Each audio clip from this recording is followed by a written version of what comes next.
Hoje no Conversas Vulneráveis eu tenho a alegria, o prazer, a satisfação de conversar com uma das pessoas que eu mais admiro na minha vida, que é o Isaiah Weinfeld. O Isaiah representa muita coisa para mim, tanto no campo afetivo quanto no campo imaginativo. O Isaiah, eu posso falar de boca cheia que, além de ser um dos profissionais mais respeitados e admirados, não só no Brasil, mas em muitos lugares do mundo, ele é o sinônimo da elegância. E não é a elegância pela elegância, é a elegância dentro da sensibilidade, dentro da cultura, a elegância dentro da estética. E nesse sentido, vem muito a calhar essa palavra estética, porque dentro dela existe a palavra ética. E eu, sem nenhum receio, afirmo que o Isaiah é uma das pessoas, se não a pessoa mais ética que eu conheço, no amplo sentido da palavra. Isaiah, é um prazer enorme estar aqui com você. É muito chato começar um programa chorando aqui pelas tuas palavras. Muito obrigado, não sei como te agradecer, muita generosidade sua, muito honrado em estar aqui com você, com todo o carinho que eu tenho por você, que você sabe. Muito obrigado, mesmo, de coração. Isaiah, a gente sempre começa essa conversa buscando um pouco de raízes. Então, eu gostaria, assim, de entender, particularmente, eu penso que a infância nunca passa completamente. Então, eu gostaria de saber o que da sua ainda está vivo em você. A inteira. Não só eu acho, quer dizer, eu não acho tanto, mas todas as pessoas ao meu redor me acham a pessoa mais boba que já conheceram. Então, eu tenho a infância presente constantemente. Eu te falo, agora saí com o pessoal, com alguns arquitetos do meu escritório para ver uma obra e tem uma das arquitetas que geralmente quando a gente viaja ela enjoa. E aí eu entrei na garagem, 4 andares de garagem, dentro da garagem a toda, fazendo curvas assim, fazendo o possível para ela enjoar dentro do carro, né? Porque ela não estava sentada ao meu lado, ela estava sentada do lado, ou seja, ia causar realmente... Aí eu falo, você não teve infância, não é possível, não é possível, só faz barbaridade. Mas é isso, eu acho que ela ainda está muito presente dentro da minha vida. Eu sei que você viveu ali em Bom Retiro, você já me contou a história do seu pai. Se essa criança que você foi te olhasse hoje, você acha que ela estranharia algo em você? Acho que totalmente. Eu acho que ela jamais poderia imaginar que que minha vida fosse pro lado que ela foi, né? Porque eu nasci no Bom Retiro, numa família de judeus poloneses que vieram para o Brasil depois da guerra, né? Que passaram a guerra. Meus avós, inclusive, foram mortos na cidade do interior da Polônia, onde eles viviam, e os filhos sobreviveram, meu pai, inclusive, que era um dos 4 filhos, e vieram para o Brasil em 47, sobrevivendo aquele período terrível, mas sem falar português, né? E totalmente começando a vender cobertor na rua, né? Então, esse foi o começo, assim, da vida dele aqui. Depois casou com minha mãe, que já era nascida aqui em São Paulo, e eu vivi por mais de 10 anos no Bom Retiro. Então, tem uma ligação muito forte, imagética com o bairro, muita lembrança de cheiros, de ruas, Eu tenho uma memória muito ruim, então, mas tem algumas coisas fortes de acontecimentos e que estão comigo até hoje, né? Então, a vida foi mudando muito e foi me carregando para lados e pessoas que, quer dizer, meu pai, que já é falecido há muitos anos, eu às vezes fico pensando, será que ele poderia imaginar que eu não cheguei em lugar nenhum, mas que eu conheci pessoas, que eu fiz trabalhos, que eu me aventurei por áreas que jamais eles teriam pensado. Eu me lembro, a última coisa, meu pai estava com câncer, já no fim da vida, e eu me lembro quando a Marta Suplicy era prefeita de São Paulo, foi prefeita de São Paulo, ela me chamou para fazer a prefeitura, quando ela foi eleita, para mudar a prefeitura de lugar, né? Do Parque Dom Pedro para o centro de São Paulo, onde ela está até hoje. E eu contei isso, meu pai estava na cama já, e eu contei para ele que eu ia fazer a sede da Prefeitura de São Paulo. Então, você imagina para um imigrante, eu achei que eu estava muito orgulhoso de fazer isso na minha cidade, muito honrado pelo convite, mas é uma coisa que já naquela época, tantos anos atrás, já era uma coisa que eu achei que ele fosse se emocionar, como um filho dele, né? Depois do que ele passou todo, como ele tem um filho ainda aqui, e esse filho acaba indo para uma área que ele jamais poderia imaginar, porque ele, no fim, acabou tendo uma indústria têxtil, então uma área que ele não imaginava nem o que era arquitetura de verdade, e o filho dele chegar e falar que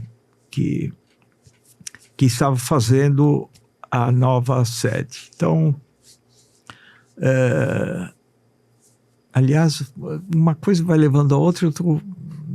Acho que eu já falei demais, mas eu estou me lembrando de uma outra história que eu acho muito engraçada, que eu lembrei agora do meu pai, lembrei da prefeitura, e lembrei que, como eu sou muito detalhista e tal, eu sei que no dia foi feita toda a reforma do prédio e tal, e teve o dia da inauguração do prédio, né? Com a Marta e seus secretários e governador, enfim, todo mundo. E eu estava na sala, eu acho que às 10 da manhã, e eu cheguei muito cedo, porque eles tinham instalado há pouco tempo carpete na sala da prefeita. E sabe quando tem os toquinhos de tapete solto em cima, que falta passar um aspirador? E eu estava sozinho, cheguei cedo assim, e fiquei naquela sala, justamente a janela estava aberta, as cortinas estavam se mexendo, eu fiquei lembrando do meu pai. Olha que bonito. E nesse momento eu fiquei que estava catando no chão, estava deitado no chão sozinho na sala da prefeita, que ela ia inaugurar em pouco tempo, e catando essas lãzinhas soltas do coiso. Quando de repente ela abre a porta da sala com o secretariado todo, eu estou já estirado no chão catando as migalhas do tapete de nylon da sala. Essa obsessão pela qualidade, você já declarou que o luxo pelo luxo é a coisa mais desinteressante que existe, e que tendências também é uma coisa que você não quer saber, mas que você não abre mão da qualidade. Essa obsessão já veio de nascença, foi se desenvolvendo na adolescência, ou quando você firmou a posição profissional? Eu acho que foi uma coisa que foi se desenvolvendo, né? Uhum. Então, eu fui aprendendo, eu fui tentando fazer principalmente com que o trabalho projetado fosse bem executado, né? Que tivesse um respeito pelo trabalho arquitetônico, assim. Isso foi em geral, quer dizer, no cinema foi a mesma coisa. Sim.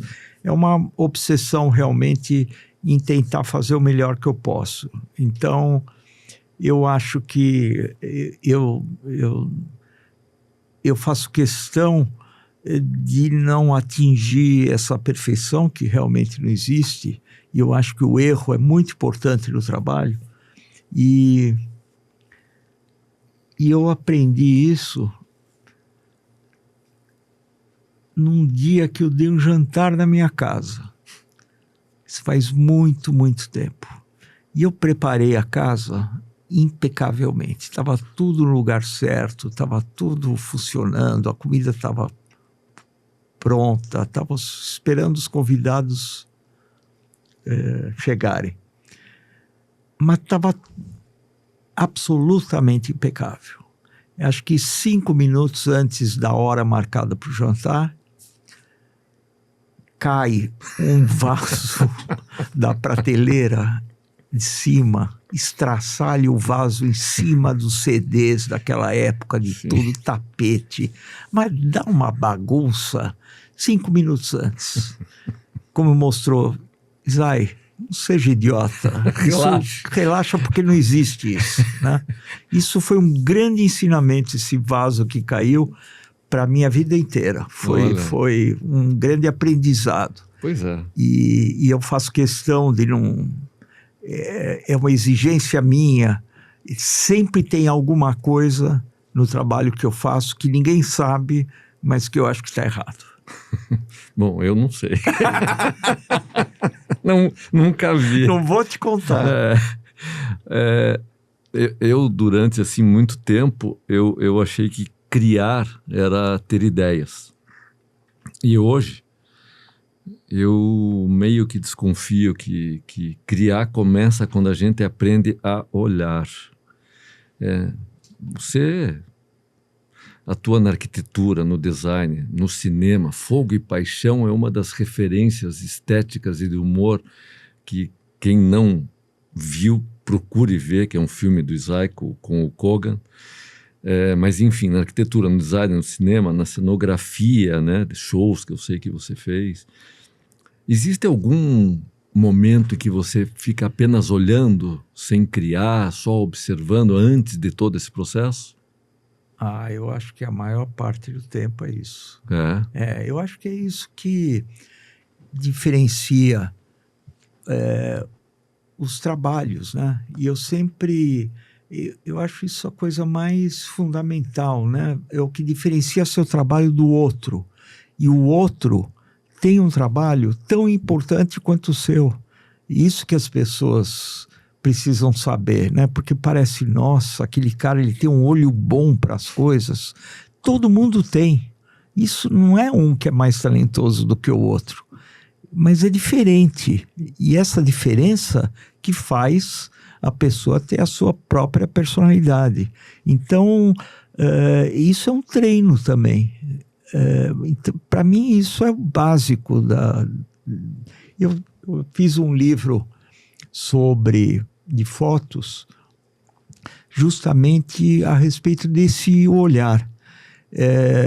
Eu saí durante 10 anos para fotografar a periferia de São Paulo, saía todos os domingos, durante 10 anos. E ia para um lugar afastado do centro de São Paulo, cada vez mais afastado, para bairros realmente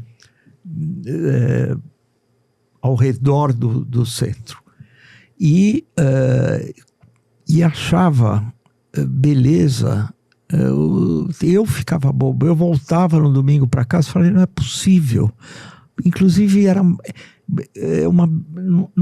uma beleza mais genuína e mais forte, assim, sabe? Do que você andar pelo Jardim Europa e fotografar qualquer coisa. Então, mais poética. Muito mais poética. Então, eu exercitei esse olhar durante 10 anos, sempre através da crítica e do humor, que são marcas da minha personalidade. Sim. Que às vezes as pessoas não ligam ou não sabem. Eu acho que só quem está próximo de mim, mas que é o traço mais importante que eu tenho, né? É ver a vida através do humor. Isso é básico na minha vida. Então, esse livro foi feito assim, de achar uma fachada, mas não é, a fachada está lá. Mas a maneira que você enquadra essa fachada, né, com a flor do jardim numa certa posição, é esse enquadramento que é seu olhar sobre a vida e sobre dar força a essa imagem. E cada um tem o seu, ou deveria ter, ou deveria exercitar, porque talento é geral, não é exercício. Concordo, mas nem tanto. Acho que talento exige muito trabalho e muito treino. Existe, mas os olhares não são iguais. Não. Por isso mesmo, são diferentes, mas não são piores ou melhores. São diferentes. Sim, isso não, que é lógico. Não vamos colocar, né? Nenhum maniqueísmo, né? Mas você falando de humor me lembrou uma história, assim, você é realmente conhecido e reconhecido pelo humor. Você acompanhou isso, eu tive alguns encontros com o Woody Allen, tive esse privilégio, e num dos jantares com ele, eu fiz uma pergunta para ele que eu vou fazer para você. Você acha que o humor é uma forma de inteligência ou uma maneira elegante de suportar a realidade? Não, essa eu não vou nem ousar responder no lugar do Woody Allen, né? Porque... pergunta difícil, Cláudio, essa. Ele te respondeu? Ele respondeu, e ele respondeu não exatamente a essa pergunta, mas ele disse que o humor e o amor são os pilastres da vida. É o que faz a vida ser boa. Então, é claro que tem uma coisa de fugir um pouco da realidade, de sobrevivência, tal. A pergunta que eu fiz para ele tinha a ver com os filmes, né? E ele saiu falando do humor, mas e do amor, né? Como fundamental para todo um trabalho. Ele é um dos ídolos da minha vida. Aliás, eu o conheci, ele estava jantando numa obra minha, no restaurante Fazano de Nova York. Sim. E o Rogério estava lá, eu estava lá por coincidência, então fomos à mesa, mas eu me lembro de um jantar que nós tivemos juntos, que foi muito engraçado, com a irmã dele, Larry Aronson, e os casal de produtores. Stephen Tannenbaum. Maravilhoso. Foi uma delícia, né? Ele, cada 5 minutos, ele ligava para ela no jantar e falava, mas você está tomando água? Mas você atravessou a rua direito? Muito engraçado. Naquela época, né, que eu tentei fazer com que ele filmasse no Brasil e conseguimos tudo para que ele filmasse. Ele desistiu porque ele tinha medo do mosquito da dengue. Eu me lembro que você perguntou, eu me lembro dessa história, não sei como é que foi, se ele preferia filmar no Rio, porque era aquela série de filmes que ele estava fazendo, Vicky, Barcelona, Londres. E aí, se ele preferia fazer o filme no Brasil, em São Paulo ou no Rio? Ele falou, nenhum dos dois. Ele ficou. Mas você sabe que depois, infelizmente ou felizmente, não quero nenhum juízo de valor, mas ele foi cancelado. Né? Por causa do filho dele com a... Bom, Mia Farrow, né, o Dylan. Isso. E que fez uma campanha, ele é um jornalista muito competente, trabalhou na Casa Branca, tudo, e fez uma campanha contra ele, dizendo que ele assediou uma outra irmã, não a que ele casou, a outra. E aí ele foi cancelado, mas ele deu uma resposta interessante, que ele disse, pois é, antes de eu namorar com a Mia, ela teve casos muito fortes com o Frank Sinatra. esse menino, vocês olhem, é a cara do Frank Sinatra. Não, mas é verdade, né? É a cara mesmo. É a cara, então ele tem um pouco desse cinismo ainda, né? Mas fez 90 anos agora. Pois é. Eu tenho eu tenho um certo dilema aí com, né, pessoas como ele que tiveram esse tipo de... teve algum problema relacionado a alguma coisa fora da curva, pessoalmente, mas que são gênios, né? Então, eu era apaixonado, ainda sou, ele não faz muita coisa ultimamente, mas pelo Lars von Trier, o diretor de cinema, que no Festival de Cannes também foi cancelado ao por dar uma piada judaica sobre judeus, né? E agora eu acho ele genial, independente. Então eu sempre tenho várias pessoas que eu tenho muita admiração como profissional, são tem essa coisa meio esquisita pessoalmente, como você separa a pessoa física do artista, né? Como que isso deve ser encarado? É sempre um dilema, porque eu não consigo colocar de lado a genialidade dessas pessoas que eu admiro e como elas me tocam pelo trabalho que fazem e abrem a boca, só falam bobagem, que são totalmente opostos ao meu jeito de pensar. Então isso é um drama meu. Aqui uma pergunta assim, o Jung, ele dizia que nós vemos o mundo não como ele é, mas como nós somos. Quando você cria, o que acaba aparecendo de você, mesmo sem intenção? Olha, eu acho que... eu vou te dar um exemplo assim, na arquitetura. Quando me chamam para fazer qualquer projeto, eu tenho algumas restrições, né? Não é, por mais confiança que o cliente tenha comigo, é um trabalho que, independente dele, por mais liberdade que ele dê, tem as condições de limite do projeto, né? Tem um orçamento que tem um limite, tem as regras da prefeitura, que é outro fator que limita, tem o tempo de obra, tem vários, tem os desejos do cliente, né? Então, isso tudo faz parte do show, porque eu gosto que tenha, porque são limites que vai direcionando o seu trabalho. Você tem que fazer, na minha opinião, o melhor que você pode dentro dessas regras, né? E tem uma coisa, sempre, que é fundamental. Quem sou eu naquele momento de fazer aquela obra, né? Então, a obra, como o filme de um cineasta, como qualquer outro, como a pintura de um artista plástico, ela é decorrente de uma série dessas situações e limitações. Mesmo o cliente ou o casal, família, está passando naquele momento por uma coisa boa, de construir uma casa, ou de... mas tem o meu momento também, né? E esse momento, ele está impresso de alguma forma no trabalho que eu faço. E ele vem, o que eu carrego comigo, é tudo que eu carrego, que está dentro de mim a vida inteira, todas as minhas histórias, né? Então, isso não quer dizer, às vezes perguntam, essa bobagem de falar, o trabalho é brasileiro, né? Evidente que é. Eu posso não ser óbvio usando uma coisa tipicamente brasileiro para dizer que é brasileiro, mas eu sou super brasileiro.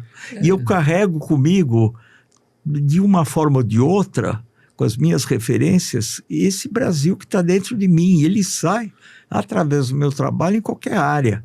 Então, isso está sempre dentro do meu trabalho, né? Os meus... E você sabe, Zay, que falando isso me ocorre, pelo menos que eu tenha conhecimento, assim, tem uma certa injustiça. Você é uma pessoa reconhecida com obras no mundo inteiro, e isso todo mundo sabe. Mas o que eu não vejo é outro tipo de abordagem. É um representante do Brasil na arquitetura reconhecido, por exemplo, em Nova York, como você é. Eu li, você está fazendo o segundo prédio da família real de Mônaco. Fez um em Mônaco e o outro em Nova York. Fora as outras obras suas em Nova York, que eu tenho a alegria de ter conhecido. Mas eu não vejo assim, por exemplo, o Niemeyer fez lá a ONU e ele é reconhecido por ser um brasileiro com uma obra em Nova York. E você, Isaiah Weinfeld, é reconhecido por essas obras, mas eu não vejo a abordagem que me pareceria muito justa de ser um brasileiro representando o nosso país através das suas obras ao redor do mundo. Né? Então, gostaria de deixar esse registro aqui. É que a arquitetura não é pop, mas já foi pop com pessoas geniais como Oscar Niemeyer, Paulo Mendes da Rocha, Lina Bobardi. Não é o meu caso. Então eu sei me colocar no meu devido lugar, mas ela já foi, e não sou só eu que tenho obras fora do Brasil, tem uma série de escritórios, ainda bem, que têm trabalhos fora do país, reconhecidos. Então, talvez para todos nós, esse grupo de arquitetos que tem colocado o nome do Brasil, falta realmente uma... eu não acho que é um reconhecimento, mas é talvez uma maior divulgação que esse trabalho tem representado de todos esses arquitetos de forma muito digna o nome do Brasil lá fora. Pois é, então, o cinema, ainda bem tem acontecido isso nessas ótimo. Duas, né, o ano passado e esse ano, com as nominações do Oscar, mas a arquitetura também mereceria. Artes plásticas vai muito Adriana, bem, né? Tem Milhazes. Muito, Bom, vem lá de Japap e tanta gente, meu Deus. Mas a arquitetura merecia esse destaque, eu acho isso. E falando em arquitetura, Isai, você está lançando agora uma exposição, acabou de lançar uma exposição de 50 anos do seu escritório. Conta para mim como é que é isso, por favor. É uma exposição principalmente que mistura todas as áreas em que eu acabei me metendo na vida fora a arquitetura. A arquitetura... eu tenho uma briga boa com o meu psicanalista sempre, porque eu falo, eu acho que eu não sou arquiteto. E ele fala, não, você é arquiteto. Então, eu acho que eu me aventurei por outras áreas porque eu sinto que é a mesma coisa. Não tem diferença nenhuma entre fazer cinema e fazer arquitetura ou fazer qualquer outra coisa. E eu gosto de ir além. Eu acho que eu já entendi que eu não gosto de estar restrito a qualquer coisa. Então, eu não tenho um estilo de arquitetura e fico feliz que não tenha. Eu não me repito. Eu procuro sempre algo que eu não tenha visto antes. E a arquitetura sozinha, ela não me preenche totalmente, né?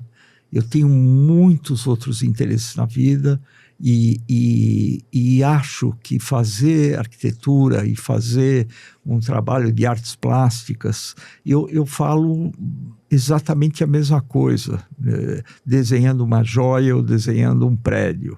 Então, ele tem o mesmo olhar, a mesma crítica, o mesmo humor, tem sempre essa exposição. Eu acho que tenta mostrar um pouco essa relação entre todas as coisas, entre os textos que eu escrevi, entre as artes plásticas, os filmes que eu fiz, os cenários, o mobiliário, né? Todas as peças de design, tudo que está relacionado. Eu acho que é tudo uma coisa só.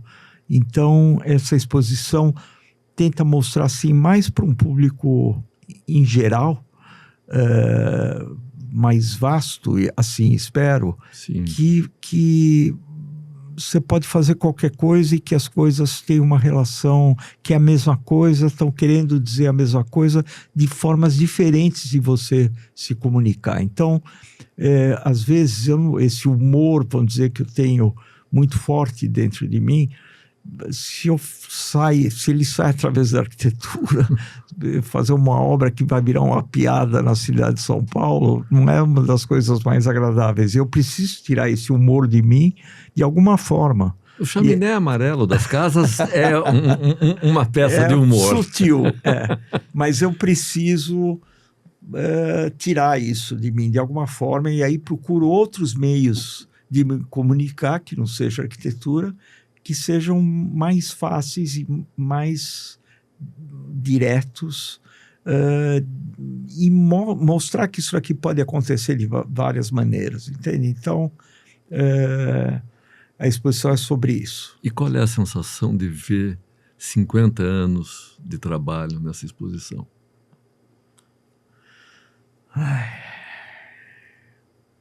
Eu acho que eu não, como eu trabalho muito, Cláudio, eu não paro muito para pensar, sabe, nessas coisas. Eu vou fazendo. Eu sempre fui uma pessoa assim não de falar o que eu estou fazendo, mas de fazer. Sempre fui assim. E eu não estou assim no ritmo, vou fazendo. Então eu não quero parar assim para pensar a respeito de qualquer coisa enquanto ainda tiver saúde e poder tocar as coisas e poder realizar. Mas assim, num outro aspecto, eu, por exemplo, eu ando refletindo muito sobre o tempo. Na maioria das vezes com muita gratidão. E algumas vezes com certo espanto. Assim, eu diria que eu percebo algumas linhas do meu rosto, assim, elas se tornam menos suaves do que certos traços de arquitetura, né?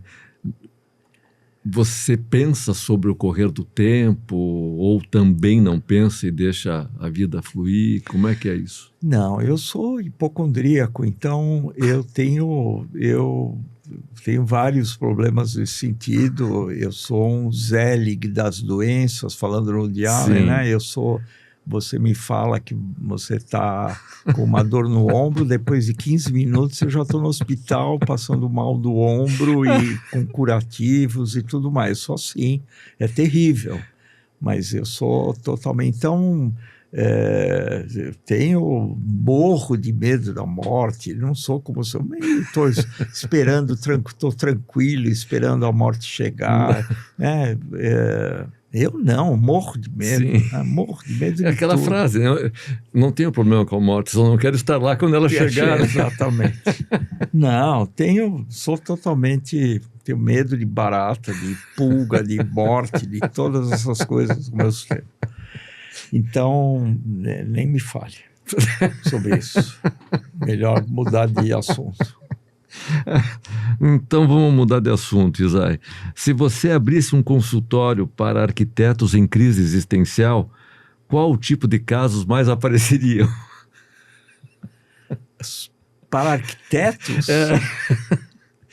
Se você abrisse um consultório para arquitetos em crise existencial, qual o tipo de casos que mais apareceria?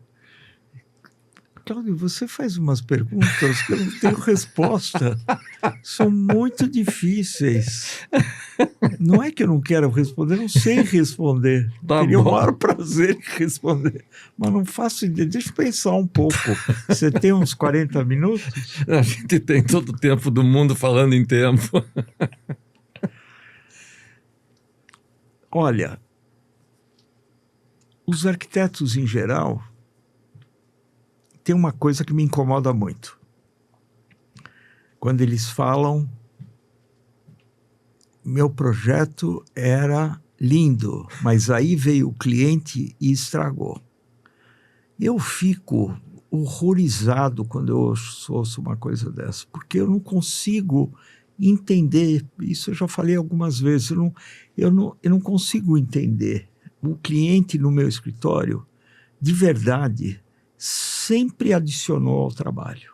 Ele nunca falou qualquer coisa que piorasse o que eu estou fazendo, simplesmente porque eu sou um servidor, eu estou trabalhando para ele. Eu estou sendo chamado para trabalhar para ele. E esse respeito à pessoa que te achou e te procurou e te achou, da minha parte, é muito grande.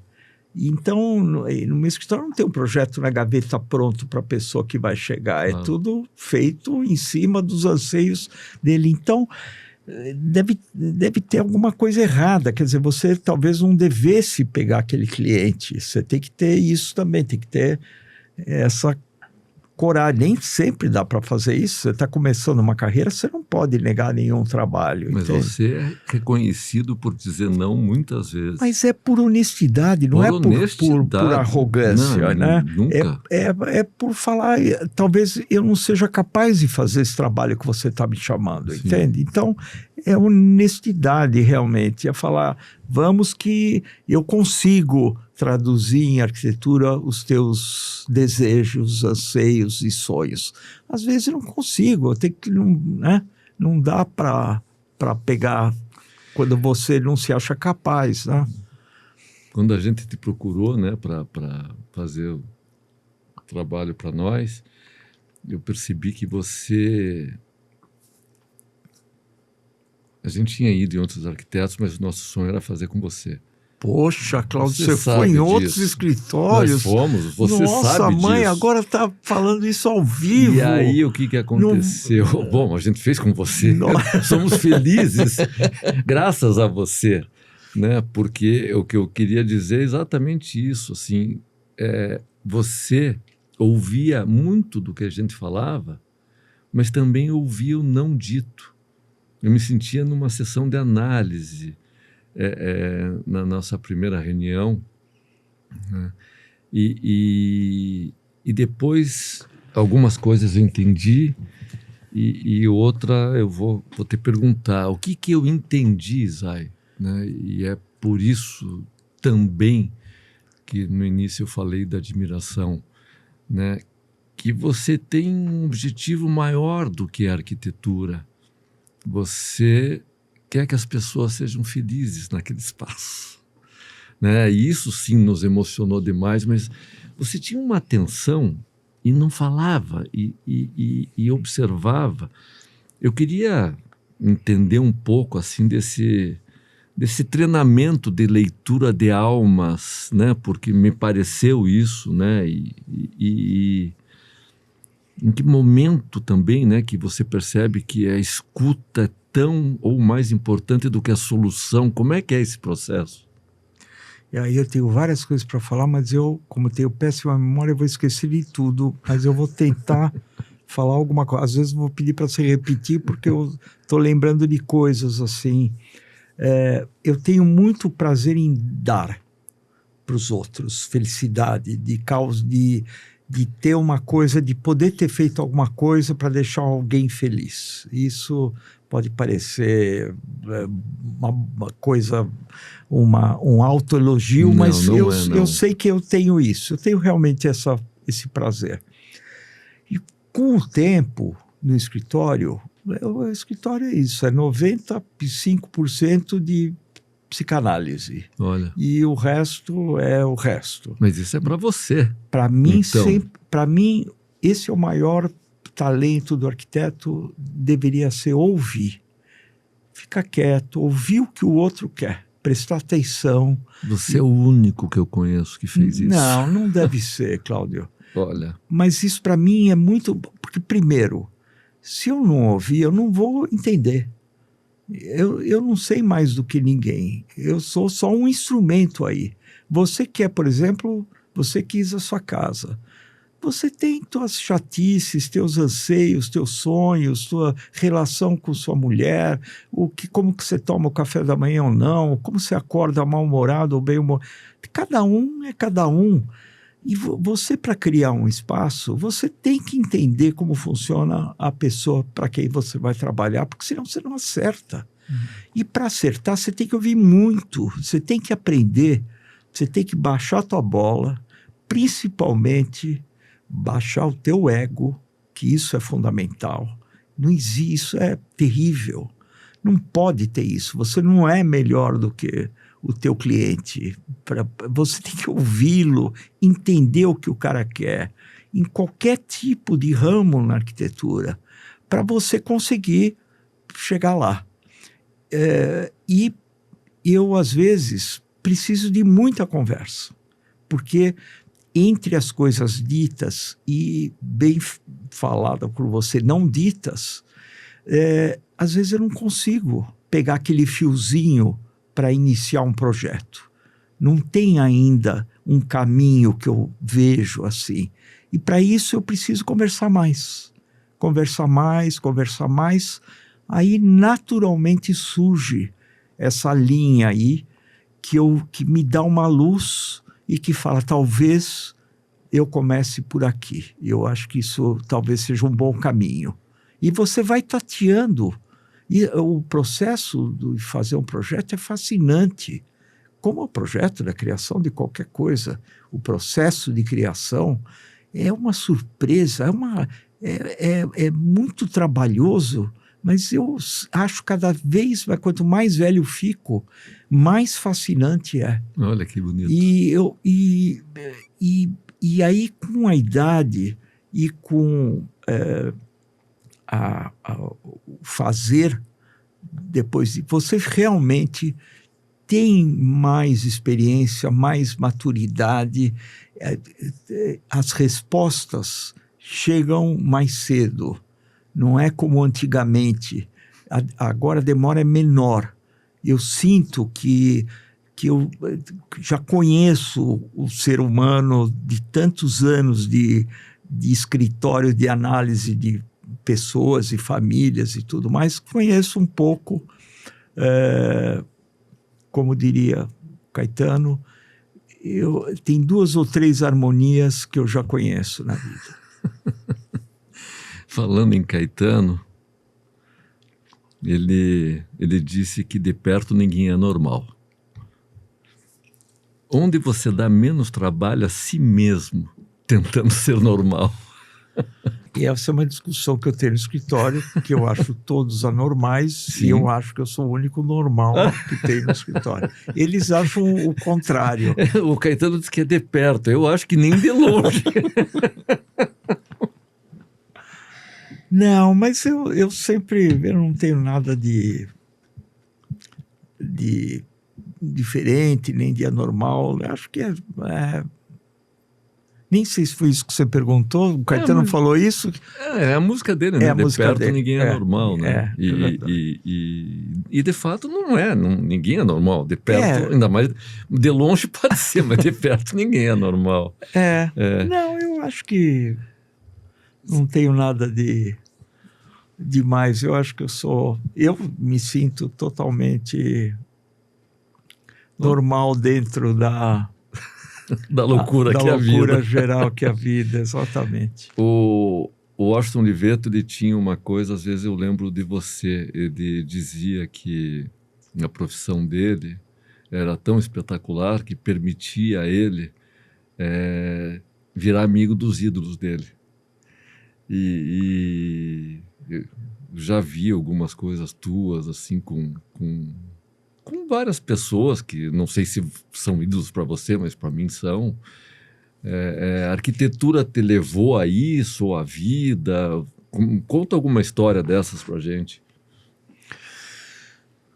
Eu sou muito grato por isso, porque são essas coisas que eu nunca poderia imaginar. Isso já aconteceu algumas vezes comigo e toda vez eu fico muito agradecido por ter sido realmente a profissão que me levou, a arquitetura que me levou a isso. Então, às vezes, uma pessoa viu alguma coisa e chamou, e aconteceu que, enfim, era uma pessoa que eu tinha muita admiração, que eu jamais poderia imaginar. Isso aconteceu com várias pessoas em vários momentos da minha vida, e eu fico muito feliz por ter sido natural, assim, né? Não eu tenho muita vergonha de ser tímido para chegar nessas pessoas mas o acaso e a profissão acabaram me levando para estar perto de pessoas que eu tenho muita admiração. E que você não quer citar. Olha, acho que não Tá precisa. bom. Então vamos voltar para o acaso. Eu, assim, na minha vida, muitas vezes eu sentia a mão do acaso, né? E que me faz pensar que a vida é feita de planos e de surpresas, né? Nenhuma novidade nisso. Mas olhando para sua própria vida, você diria que ela foi mais projetada ou mais acontecida? Eu acho que as duas coisas. As duas coisas. As coisas acontecem porque você toma decisões e caminhos e vai por um rumo diferente. Você nunca sabe como teria sido se fosse do outro lado, e daí acontecem coisas que só acontecem porque você pegou aquele Sim. rumo. Então você nunca sabe o que teria sido do outro lado, né? E é diferente do acaso, eu acho, né? Porque o acaso, eu me lembro de uma história muito estranha. Quando eu estava começando, quando eu tirei carta, aos 18 anos e tal, e eu estava numa cidade com meus pais, em Santos, e meu pai estava jogando cartas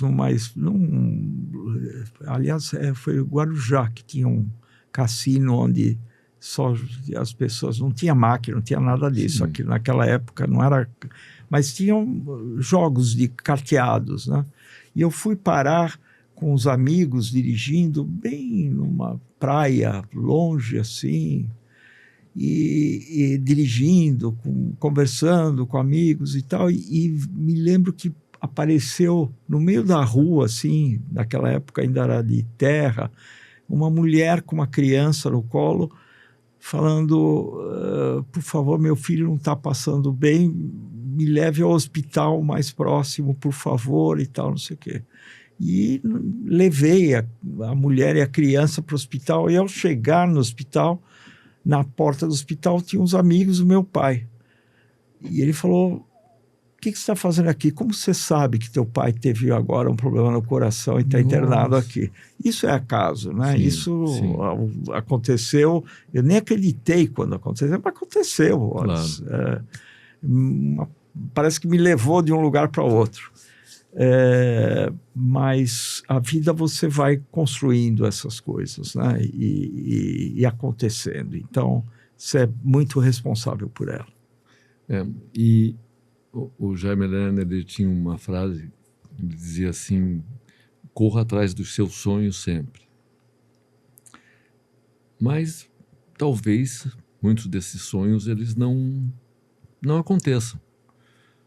E passados alguns anos, você está em algum lugar, em alguma situação, e sente uma mãozinha nas tuas costas batendo, e você vira, ele diz: ei, eu sou seu sonho, você lembra de mim?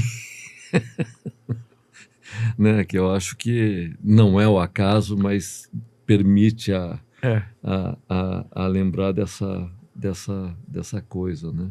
Persona, para o Jung, ele é mais ou menos como uma máscara necessária para existir no mundo.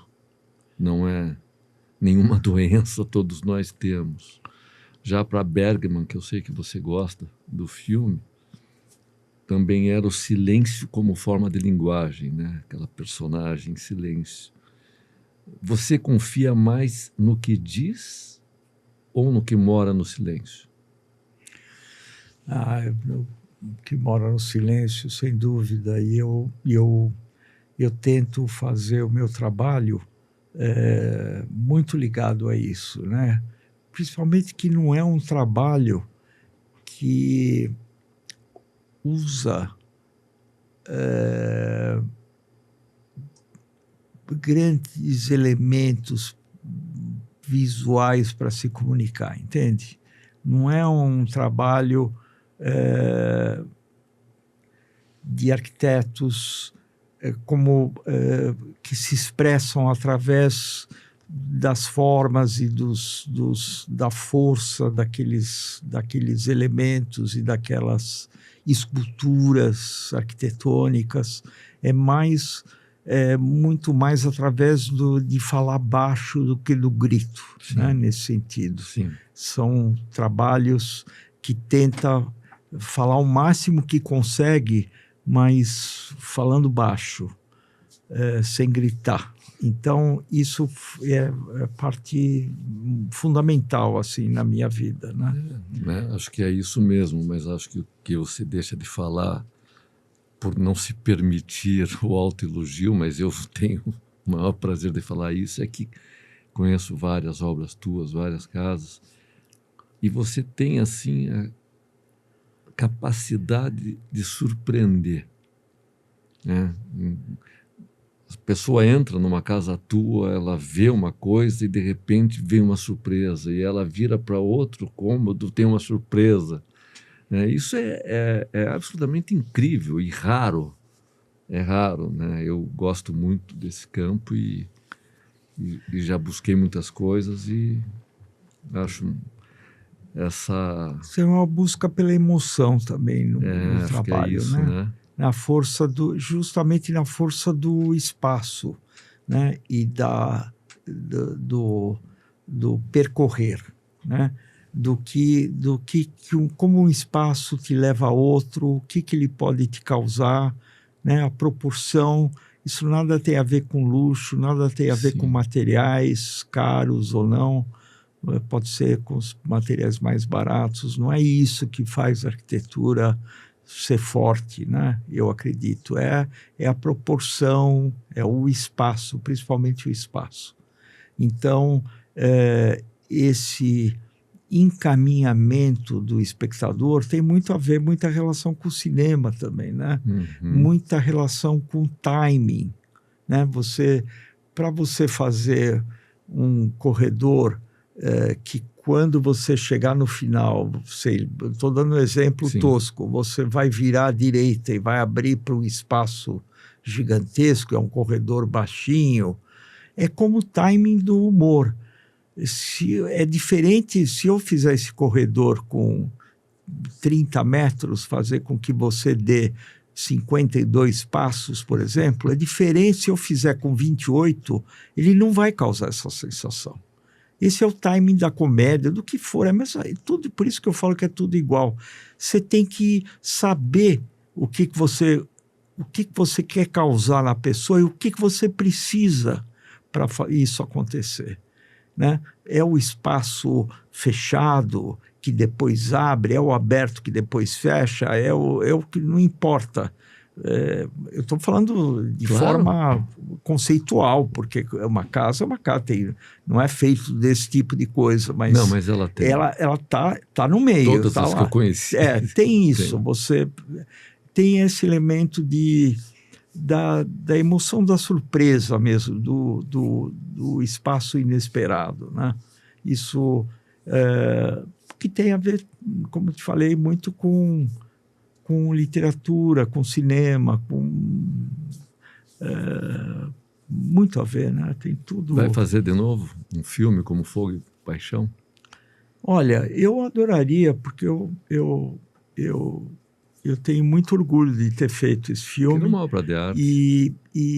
Mas eu não sei, não posso dizer que não, mas a vida está me levando para outros caminhos e eu estou indo atrás deles. Então, se no meio ocorrer essa possibilidade, quem sabe? Última pergunta, Isai. Se você tivesse que dar um conselho absolutamente inútil e absolutamente honesto para quem está começando agora, qual seria?